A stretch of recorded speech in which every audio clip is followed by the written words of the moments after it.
থেকেও বেশি সওয়াব। সুবহানাল্লাহ। যারা আমার এখানে আমরা বসে আছি, মাটি কাটার মতো কষ্ট হচ্ছে, সাইকেল চালানোর মতো কষ্ট হচ্ছে, রিক্সা চালানোর মতো কষ্ট হচ্ছে, ঘাম ঝরানোর মতো কোনো কষ্ট হচ্ছে? কোনো কষ্টই হচ্ছে না, বরং এই প্যান্ডেলটা আরো অন্যান্য প্যান্ডেলের তুলনায় অনেক ভালো হয়েছে। অন্যান্য প্যান্ডেল অনেক ফাঁক থাকে, ঠান্ডা ঢুকে, এই প্যান্ডেলটা মাশাআল্লাহ তেমন একটা ফাঁক ফোকর বলতে গেলে নাই। এই জন্য ভাই আমার, আমরা আরামের সাথে বসে বসে কোরআন এবং হাদিসের আলোচনা শুনছেন, এতে করে কি হচ্ছে, 60 বছর ইবাদত করলে যে সওয়াব, তার থেকেও বেশি সওয়াব। সুবহানাল্লাহ। তাহলে আমরা 10-12 মিনিট কোরআন এবং হাদিসের আলোচনা শুনতে চাই কিনা? তারপর কিয়াম শরীফ মুনাজাত দিয়ে যেতে চাই কিনা? ইন্নামাল আ'মালু বিল খাওয়াতিমিহা, শেষ ভালো যার সব ভালো তার। হাদিস শরীফ, শেষ ভালো যার সব ভালো তার। এই মাসটা আমাদের জন্য সৌভাগ্য হলো, এই মাহফিলটা হচ্ছে রজব মাসে। কি মাস? ইন্না ইদ্দাতা শুহুরি ইনদাল্লাহি 12 শাহরা ফি কিতাবিল্লাহি ইয়াওমা খালাকাস সামাওয়াতি ওয়াল আরদ মিনহা আরবা'তুন হুরুম। আর মাস কয়টা? 12টা। কে নির্ধারণ করেছেন? স্বয়ং আল্লাহ পাক কোরআনে ডিক্লেয়ার করেছেন যে আমি যেদিন সাত আকাশ সাত জমিন সৃষ্টি করেছি, সেদিনই আমি তোমাদের জন্য আরবি 12টা মাস নির্ধারণ করে দিয়েছি। সুবহানাল্লাহ। এগুলি আল্লাহ নির্ধারণ করা মাস, আরবি মাস। এরপর আল্লাহ বলে দিচ্ছেন মিনহা আরবা'তুন হুরুম। এই 12টা মাসের থেকে 4টা মাস হলো অনেক বেশি সম্মানিত। সুবহানাল্লাহ। কোন 4টা মাস? এটা আমাদের দয়াল নবী নূর নবী বুখারী শরীফে কিতাবুত তাফসীর, কিতাবুত তাফসীর অধ্যায়ের মধ্যে আমরা দয়াল নবী নূর নবী ব্যাখ্যা করেছেন আল্লাহ পাক যে 4টা মাসকে কোরআনে সম্মানিত করেছেন, সেই 4টা মাস হলো সালাতুন মুতাওয়ালিয়াতুন যুলকআদাতি ওয়া যুলহিজ্জাতি ওয়াল মুহররম ওয়া রজব। সেই 4টা মাস হলো জিলকদ, জিলহজ, মুহররম এবং রজব মাস যেটা বলেছে। সুবহানাল্লাহ। তাহলে এটা একটা সম্মানিত মাস, যে মাসটা আমি এটা কি মাস? সম্মানিত মাস। আরেকটা দিক হচ্ছে এটা হলো আল্লাহর মাস। কার মাস? আর রজব শাহরুল্লাহ ওয়া শাবান শাহরি ওয়া রমাদান শাহরুল উম্মতি। নূর নবী বলেছেন রজব হলো আল্লাহর মাস, শাবান হলো আমার মাস, রমজানটা হলো আমার উম্মতের মাস। সুবহানাল্লাহ। আল্লাহর মাসে মাহফিলটা হচ্ছে, এটা আমাদের জন্য সৌভাগ্য কিনা? রহমত বেশি কম না বেশি? রহমত হলো বেশি নাকি কম? বেশি।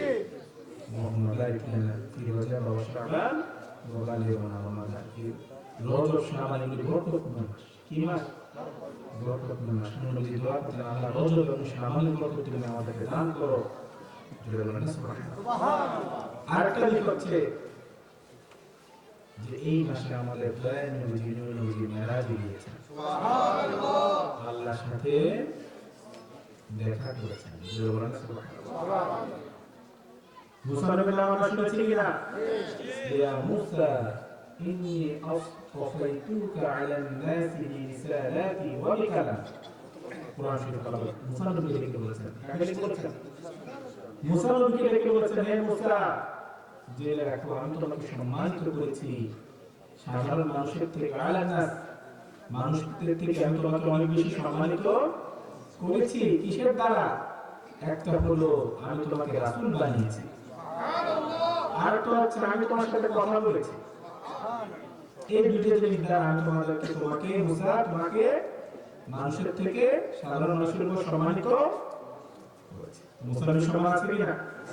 যিনি 70,000 নবীর সরদার ছিলেন, সেই মুসা নবী পর্যন্ত রব্বি আনজুর ইলাইক, রব তুমি আমাকে দেখা দাও, আমি তোমাকে দেখতে চাই, বারবার ফরিয়াদ করেছিলেন, কিন্তু আল্লাহ দেখা দেন নাই।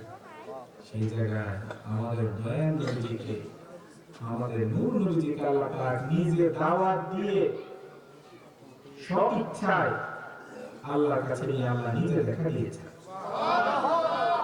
বাস্তব বলেন সুবহানাল্লাহ। সেই নবীর মর্যাদা আছে কিনা? আছে।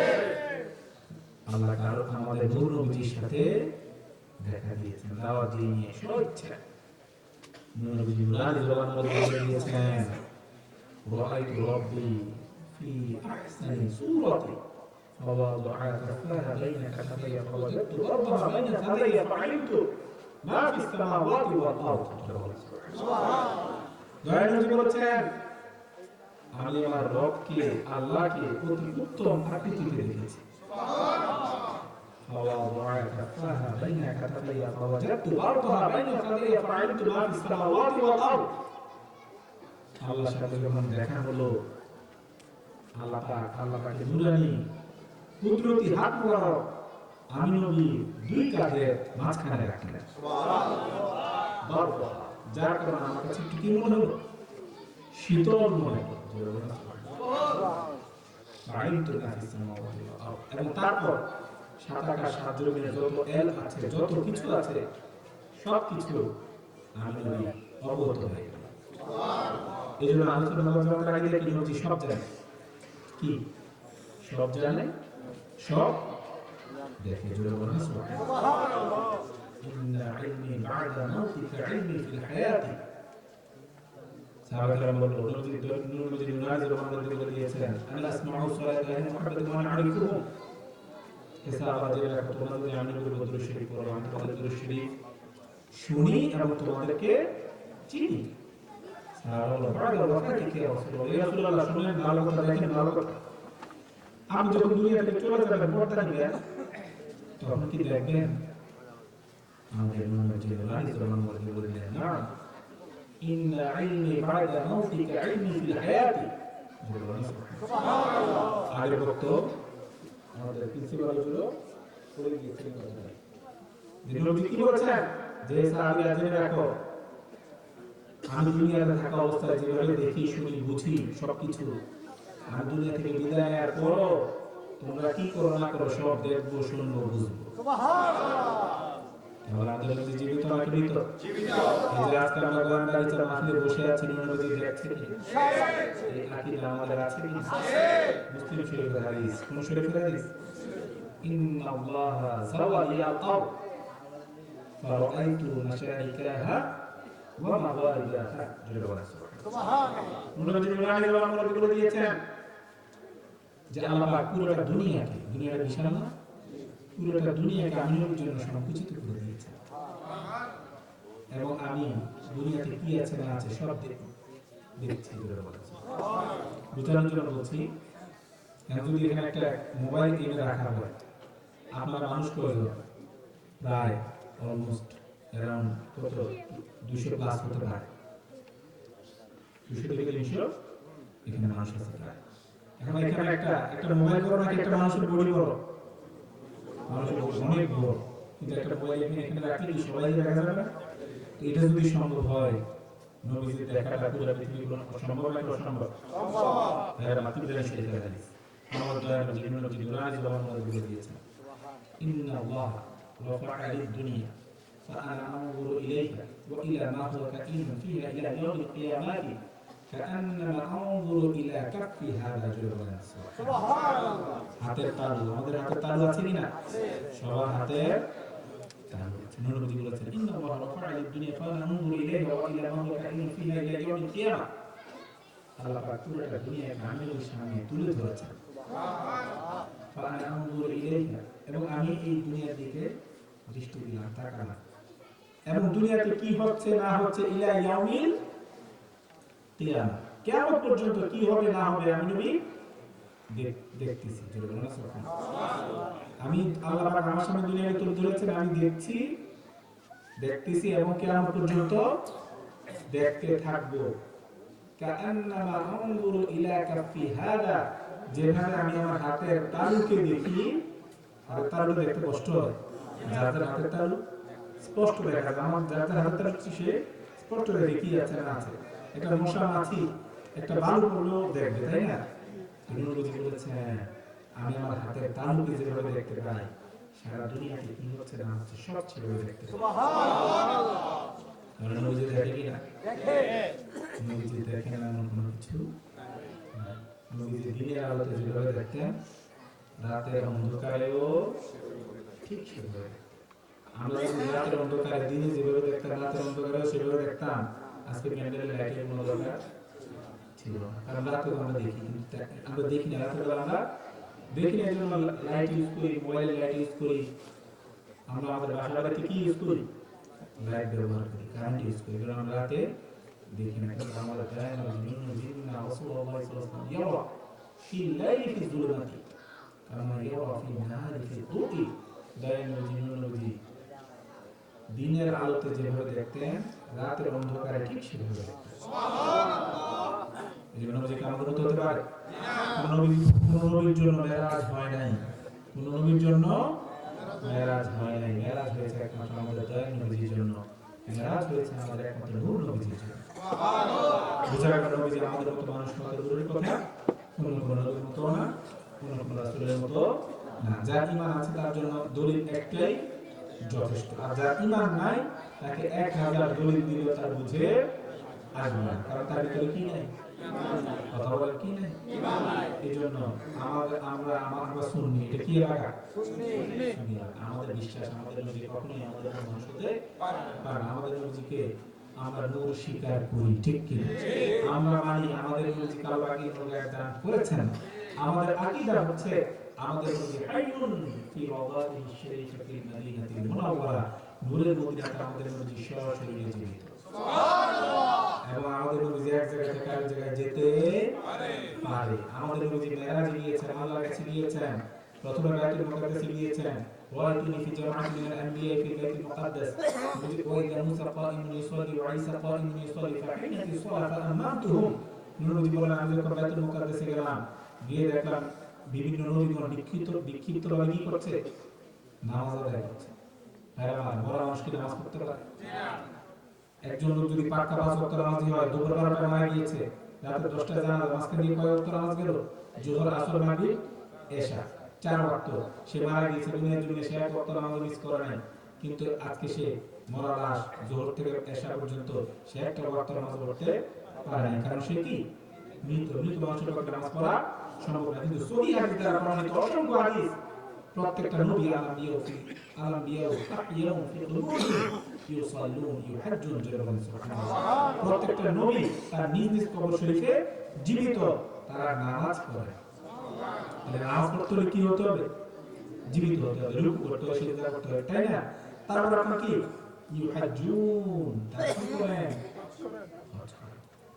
হজ করতে হলে মক্কা শরীফ যেতে হবে, মদিনা শরীফ যেতে হবে কিনা? বুঝা গেল নবীগণ এক জায়গা থেকে আরেক জায়গায় ট্রাভেল করতে পারে কিনা? এটা হাদিস শরীফ দ্বারা প্রমাণিত। এরপর নবী বললেন, নবী এক এক নবী এক এক আকাশে ছিলেন। নবী আল্লাহর সাথে দেখা করতে গিয়েছে, এক এক নবী কোথায় ছিলেন? এক এক আকাশে ছিলেন। বুঝা গেল নবী এক জায়গা থেকে আরেক জায়গায় যেতে পারে কিনা? ভাই আমার, এরপর নবী বললেন, ফাহিনাতি সালাত আমামতুহুম, যখন নামাজের সময় হলো আমি নবী ইমামতি করলাম। সেজন্য আমাদের নবী বলা হয় ইমামুল আম্বিয়া, ইমামুল মুরসালিন, সমস্ত নবীদের ইমাম। সুবহানাল্লাহ। আমাদের নবী যখন মেরাজে যাচ্ছেন, তিনি আদায় করছিলেন আলা তাইব বুতুনহুম কাবির ফিহা হাইয়াতুনা মিন ফারিজ বুতুনহিম ফাকুলতু মা হাউলা জিবরিল ক্বালা হাউলা আল্লাযিনা হাউলা الذي احلت به নবী মেরাজের মধ্যে দিয়েছিলাম, যখন মেরাজে যাচ্ছিলাম আমি একজন লোকের পাশে দিয়ে যাচ্ছিলাম, বুতুনহুম কাবির, বাপনুর অর্থ কি? পেট। বাপনুরের বুতুন হলো বুতুন। আমি দেখলাম বুয়ুত, বাইতুল বহুবচন হলো বুয়ুত। আমি আমার একটা লোকের পাশে দিয়ে যাচ্ছিলাম, যাদের পেটগুলি হলো এক একটা ঘরের মতো বড়। একটা ঘরের মধ্যে আমার অনেক মানুষ বসতে পারে কি? পারে। ঘরগুলি বিশাল। এখন একটা মানুষের পেট যদি একটা ঘরের মতো বিশাল হয়ে যায়, ব্যাপারটা কি নরমাল নাকি নরমাল? নবী বলেছেন, আমি দেখলাম পেটগুলি বড় বড়, ফিহা হাইয়া, অসংখ্য সাপ পেটের ভিতর। একটা গ্লাস যদি রাখা হয় মাঝখানে দিয়ে এখানে, আমি আপনাদেরকে দেখবো, আপনারা আমাদেরকে দেখবেন। নবী বলতেছেন তুরা মিন খারিজি বুতুনিহিম, পেটের ভিতর কি হচ্ছে না হচ্ছে সব আমি দেখতে পাচ্ছি। সুবহানাল্লাহ। যেভাবে গ্লাসের অপরবর্তী মানুষ দেখে। ফাকুলতু মান হাউলা, নবী বলেন ইয়া জিবরিল, এদের এই অবস্থা কেন?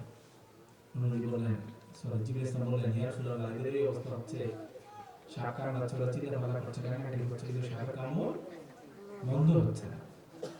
নবীজি বলে, জিজ্ঞেস বলে, ইয়া রাসূলুল্লাহ, তারা দুনিয়ার জন্য সুখ খেত, এই জন্য তাদের এই অবস্থা হয়েছে। বলে নাউজুবিল্লাহ। ভাই আমার, আমরা সুখ খাবো নাকি ছাড়বো? ছাড়বো। খাবো নাকি ছাড়বো? ছাড়বো। ইন্না সালাতা তানহা আনিল ফাহশাই ওয়াল মুনকার। নবীজি আমাদের জন্য রাস থেকে কি এনেছেন? কথা বলেন, কি এনেছেন? নবীজি যখন ফিরে আসতেছিলেন, মুসা নবী বললেন, সত্যম আসছে, মা ফারাদা রাব্বুকা আলা উম্মাতিক, মা ফারাদা রাব্বুকা আলা উম্মাতিক। ইয়া রাসূলুল্লাহ, আপনার উম্মতের জন্য আল্লাহ তাআলা কি ফরজ করে দিয়েছেন? সালাতুল মিরাজুল মুমিন, ঠিক কি? নামাজটা মুমিনের জন্য। নবীজি বলেন, ফারাদা রাব্বুকা আলা উম্মাতি 50 সালাত, আল্লাহ পাক আমার উম্মতকে 50 ওয়াক্ত নামাজ দিয়েছেন। কত ওয়াক্ত? 50। মুসা ইসলাম বললেন, ইয়া রাসূলুল্লাহ, আপনার মত 50 ওয়াক্ত ফিরে যান, গিয়ে 5 ওয়াক্তই তো আমরা পড়ি না, পড়ি 50 ওয়াক্ত দিয়ে কি অবস্থা হতো? 5 ওয়াক্তই তো পড়ি। নবীজি এভাবে 9 বার আল্লাহর কাছে গিয়েছেন। এটা হলো আল্লাহর হিকমত। আল্লাহ ইচ্ছা করলে প্রথমেই 5 ওয়াক্ত দিতে পারতেন, কিন্তু আল্লাহ বেশি দিয়েছেন। মুসা নবীকে ওখানে হিকমত করে রেখে দিয়েছেন যে মুসা নবী এক্সকিউজ দিবে, যার উম্মতের কষ্ট হবে, নবীর উম্মতের মায়া বারবার আল্লাহর কাছে যাবে, আল্লাহ বারবার নূর নবীকে দেখবে। সুবহানাল্লাহ। 9 বার গিয়ে নূর নবী কত ওয়াক্ত নামাজ পড়িয়েছেন? ফাইনালি আমরা কত ওয়াক্ত পেলাম? যদি আমরা 5 ওয়াক্ত নামাজ পড়ব, সওয়াব পাবো 50 ওয়াক্ত। উম্মতে মুহাম্মদী সাল্লাল্লাহু আলাইহি ওয়াসাল্লাম, উম্মতে মুহাম্মদ সাল্লাল্লাহু আলাইহি ওয়াসাল্লামের জন্য একটা স্পেশাল অপরচুনিটি হলো, স্পেশাল ফ্যাসিলিটি হলো উম্মতে মুহাম্মদী। এটা অন্য কোনো নবীর উম্মত পায়নি, সেটা আমরা পেয়েছি। সেটা হলো আমরা নেক কাজ করব, একটা সওয়াব পাবো 10 গুণ বেশি। সুবহানাল্লাহ। মান জাআ বিল হাসানাতি ফালাহু আশরু। এই যে আমরা আজকে গোয়েন্দা বিচারা জিকির মিলাদুন নবী ইসলাম উদযাপন উপলক্ষে চাঁদপুর গোয়েন্দা বাগিচা বউবাজার ব্যবসায়ী এলাকাবাসীর দিকে মাহফিল কয়টা আজকে? কিন্তু আপনারা অ্যারেঞ্জ করেছেন একটা মাহফিল, আমরা অ্যাটেন্ড করেছি একটা মাহফিল, সওয়াব পাবো 10টা মাহফিলে। সুবহানাল্লাহ। কেন? শেষ নবীর উম্মত হিসেবে। এইভাবে প্রত্যেকটা নেক কাজ, প্রত্যেকটা ভালো কাজ আমরা শেষ নবীর উম্মত দেখে করব, একটা সওয়াব পাবো 10টা, 10 গুণ বেশি। সুবহানাল্লাহ। আমার আপনাদের জন্য আজকের মাহফিল সার্থক হয়ে যাবে যদি আমরা 5 ওয়াক্ত নামাজ পড়ি। আজকের মাহফিল সার্থক হয়ে যাবে যদি আমরা মা বাবার খেদমত করি।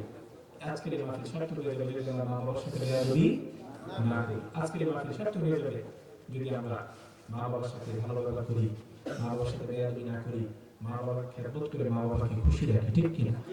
আজকের মাহফিল সার্থক হয়ে যাবে যদি আমরা হালাল রোজগার করি, যদি আমরা সুদ না খাই, সুদ না দেই, ঘুষ না খাই, ঘুষ না দেই, পরের হক নষ্ট না করি, পরের জন্য জমা দখল না করি, মদ গাঁজা ফেন্সিডিল না খাই, মদ গাঁজা ফেন্সিডিলের ব্যবসা। আল্লাহ তাআলা আমাদের সবাইকে 5 ওয়াক্ত নামাজ পড়ার তৌফিক দান করুন। আমিন। আল্লাহ তাআলা আমাদের সবাইকে 5 ওয়াক্ত নামাজ পড়ার তৌফিক দান করুন। আমিন। আল্লাহ তাআলা আমাদের সবাইকে 5 ওয়াক্ত নামাজ পড়ার তৌফিক দান করুন। আমিন। আল্লাহ তাআলা আমাদের সবাইকে মা বাবার খেদমত করার তৌফিক দান করুন। আমিন। আল্লাহ তাআলা আমাদের সবাইকে মা বাবার খেদমত করার তৌফিক দান করুন। আমিন। আল্লাহ তাআলা আমাদের সবাইকে মা বাবার খেদমত করার তৌফিক দান করুন। আমিন। যেসব ছেলেমেয়েরা মা বাবার কথা শুনে না, মা বাবার সাথে বেয়াদবি করে, মা বাবার সাথে খারাপ ব্যবহার করে, আল্লাহ যাতে তাদের সবাইকে হেদায়েত দান করেন। যেসব ছেলেমেয়েরা মা বাবার কথা শুনে না, মা বাবার সাথে বেয়াদবি করে, মা বাবার সাথে খারাপ ব্যবহার করে, আল্লাহ যাতে তাদের সবাইকে হেদায়েত দান করেন। যেসব ছেলেমেয়েরা মা বাবার কথা শুনে না, মা বাবার সাথে বেয়াদবি করে, মা বাবার সাথে খারাপ ব্যবহার করে, আল্লাহ যাতে তাদের সবাইকে হেদায়েত দান করেন। আল্লাহ যাতে আমাদের সবাইকে হালাল রুজি রোজগার করার তৌফিক দান করেন। আল্লাহ যাতে আমাদের সবাইকে হালাল রুজি রোজগার করার তৌফিক দান করেন। আল্লাহ যাতে আমাদের সবাইকে হালাল রুজি রোজগার করার তৌফিক দান করেন।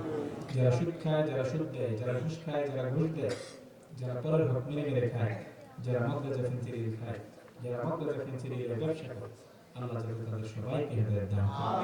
যারা সুদ খায়, যারা সুদ দেয়, যারা ঘুষ খায়, যারা ঘুষ দেয়, যারা পরের হক মেরে মেরে খায়, যারা মদ গাঁজা ফেন্সিডিল খায়, যারা মদ গাঁজা ফেন্সিডিলের ব্যবসা করে, আল্লাহ যাতে তাদের সবাইকে হেদায়েত দান করে। যারা সুদ খায়, যারা সুদ দেয়, যারা ঘুষ খায়, যারা ঘুষ দেয়, যারা পরের হক মেরে মেরে খায়, যারা মদ গাঁজা ফেন্সিডিল খায়, যারা মদ গাঁজা ফেন্সিডিলের ব্যবসা করে, আল্লাহ যাতে তাদের সবাইকে হেদায়েত দান করে। আমিন। আসসালামু আলাইকুম ওয়া রাহমাতুল্লাহি ওয়া বারাকাতুহু।